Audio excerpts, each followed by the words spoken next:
हमारे मुख्यमंत्री जी पे इतनी चर्चा होती है, मैं पूरे भारत में जाता हूं, इतनी चर्चा होती है। लोग कहते हैं कि वे तो संत हैं, वे तो पीठाधीश्वर हैं और शासन, और हमारे यहाँ जो घटनाएं होती रहती हैं, अपराध मुक्त जो प्रदेश हुआ। तो मैंने लोगों से कहा कि देखो, संतों का काम ही होता है। दो प्रकार के संत हैं। एक संत वो हैं जिनसे सज्जन व्यक्ति मिलता है और मिलते ही मोक्ष को प्राप्त करता है। एक हमारे महाराज जी हैं, दुष्ट व्यक्ति दिखता है, मिलता है और फिर मोक्ष को प्राप्त करता है। दोनों प्रकार से साधन संपन्न है।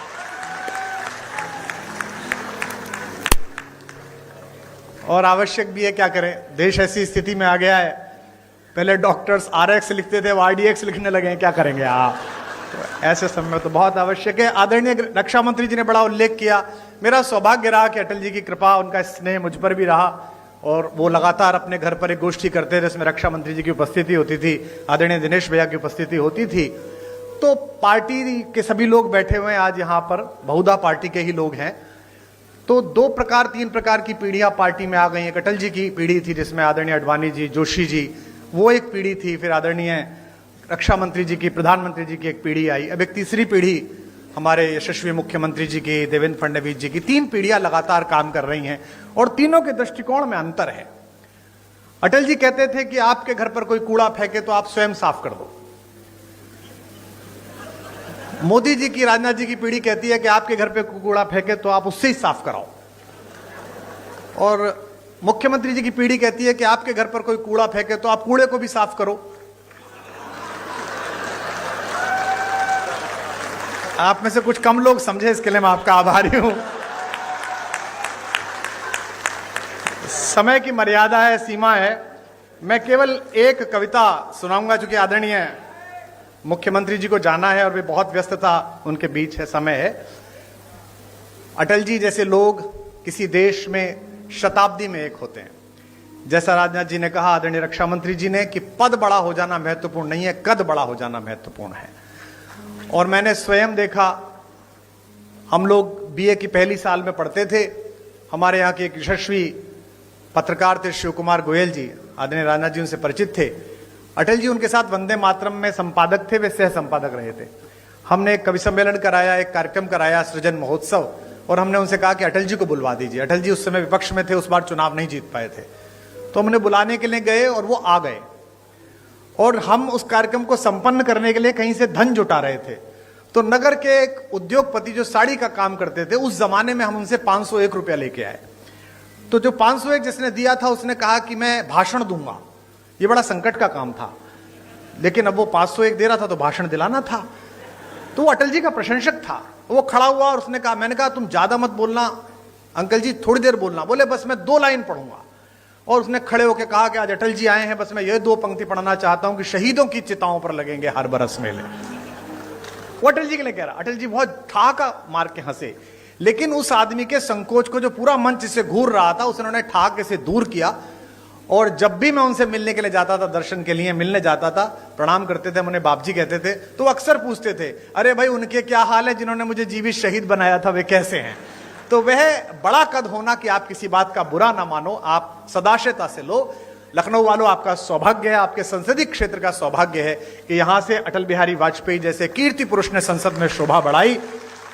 और आज मुझे अपनी तालियों के बीच यह कहने की अनुमति भी दें कि अगर एक राजनीतिक विचार का विश्वविद्यालय है अटल बिहारी वाजपेयी, तो इस समय भारतीय राजनीति में उनके सच्चे प्रतिनिधि आपके इस समय के सांसद हैं, जो उसके कुलपति हो सकते हैं, जो आदरणीय रक्षा मंत्री जी हैं। मैं एक कविता सुनाकर अपना स्थान लूंगा। आप बहुत दूर से आए हैं, मैं क्या करूं, घर जाऊं तुम्हारे? हाँ, मतलब हद हो गई। ऐसा ही बुलाने वाला ऐसे ही आने वाले।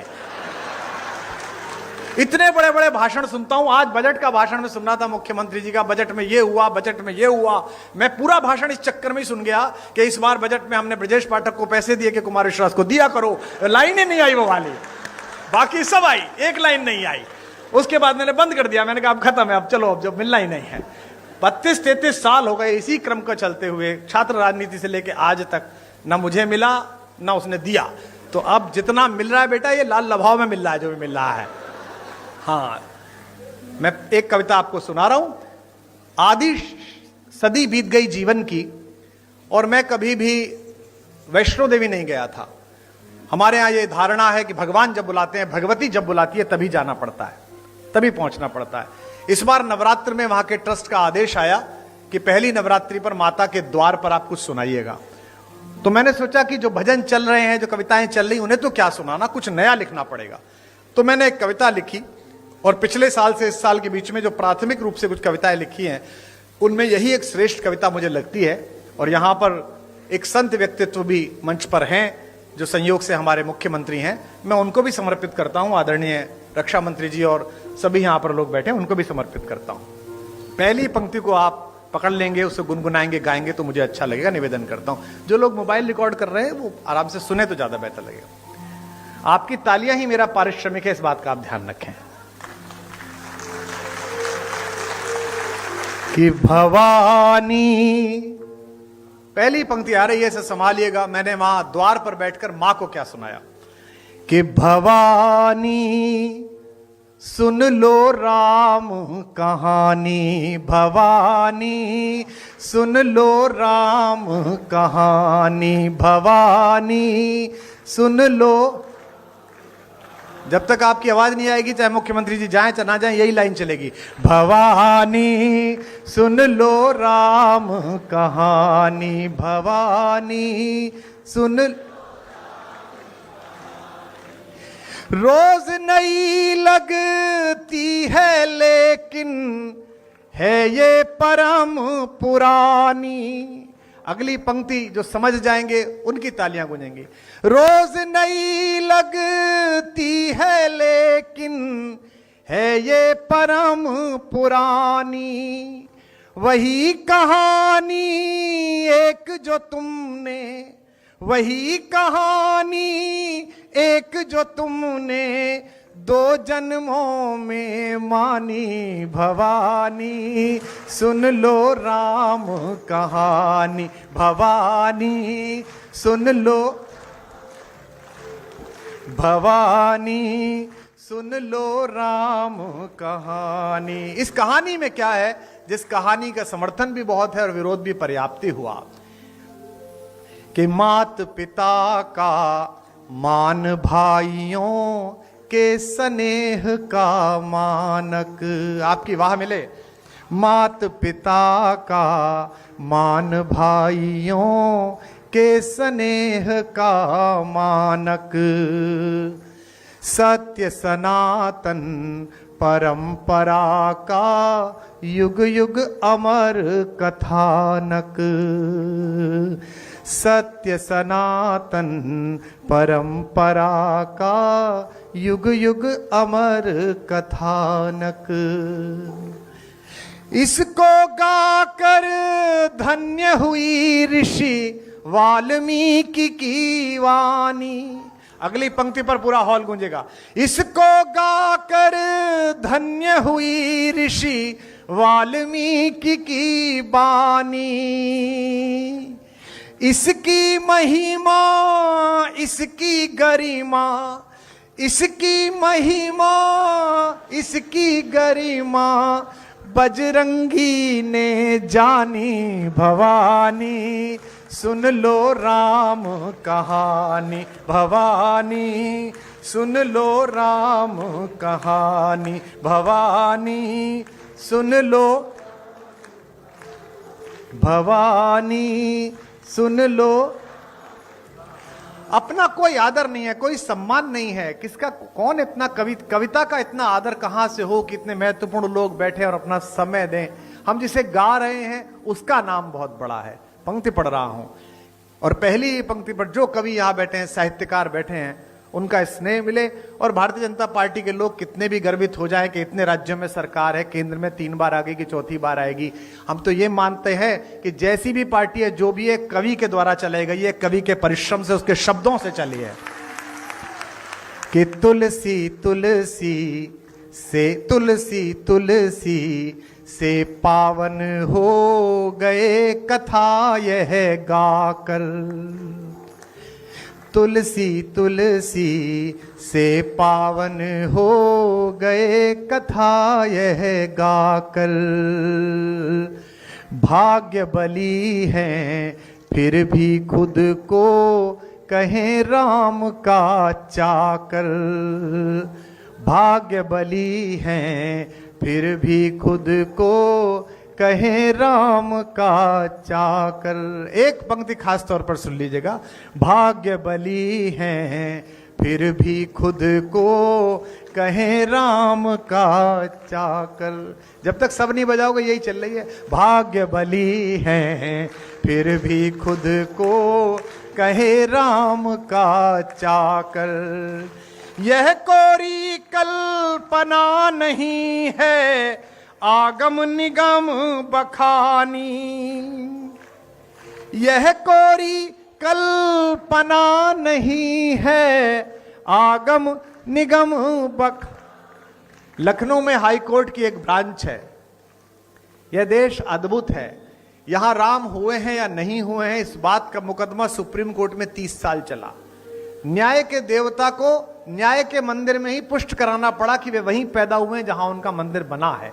अद्भुत देश है। और विडंबना देखिए कि जब आखिरी चरण में मुकदमा था, उन्हीं दिनों रामनवमी की छुट्टी पड़ गई तो सुप्रीम कोर्ट बंद हो गया। तो हमने मिलॉर्ड से फोन करके पूछा कि अगर नहीं हुए तो छुट्टी क्यों हुई थी, और छुट्टी हुई है तो हुए ही होंगे। तो मैं गोमती के तट पर पंक्ति पढ़ रहा हूं, राम हुए हैं नहीं हुए इसकी गवाही देने के लिए मैं एक पंक्ति लेकर आया हूं। यह कोरी कल्पना नहीं है आगम निगम बखानी। अगली पंक्ति का गवाह अच्छा लगे तो उसकी लहरों के समान तालियां उठती देखूं। यह कोरी कल्पना नहीं है आगम निगम बखानी। युग युग से इसका साक्षी है, युग युग से इसका साक्षी है मां सरयू का पानी भवानी। सुन लो नी भवानी, सुन लो भवानी, सुन लो। आपकी आवाज कम आ रही है। भवानी सुन भवानी।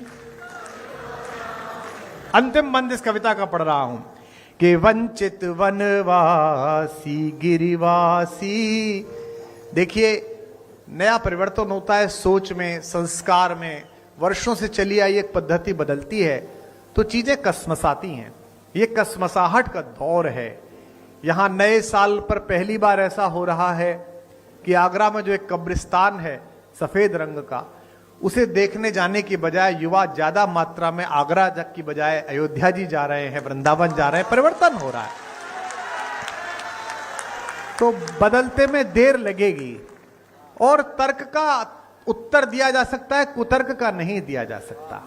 जिनको लगता है कि धर्मनिरपेक्ष देश है, इसमें इतना राम क्यों, इतनी रामनवमी क्यों, धर्मनिरपेक्ष है तभी तो सब चल रहा है।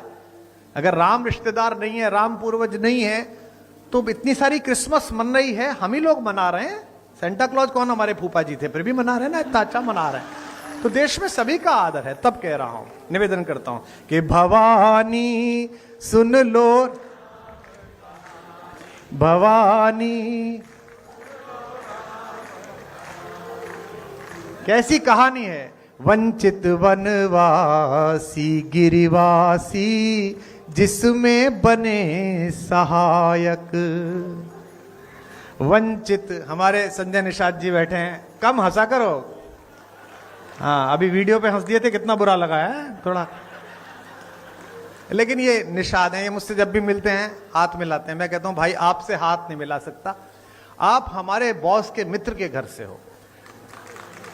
हम तो सेवक लोग हैं, हम लोग तो राम जी के चरणों की धूल के दास हैं। आपने तो उनसे भी वसूल करवा लिया था।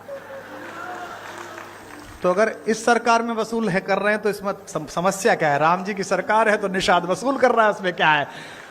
पर मुझे यह पता नहीं था कि एक नाव पार कराने की इतनी बड़ी फीस देनी पड़ेगी कि एक आदमी को मंत्री बनाना पड़ेगा। बताइए कि वंचित वनवासी गिरिवासी जिसमें बने सहायक। पंक्ति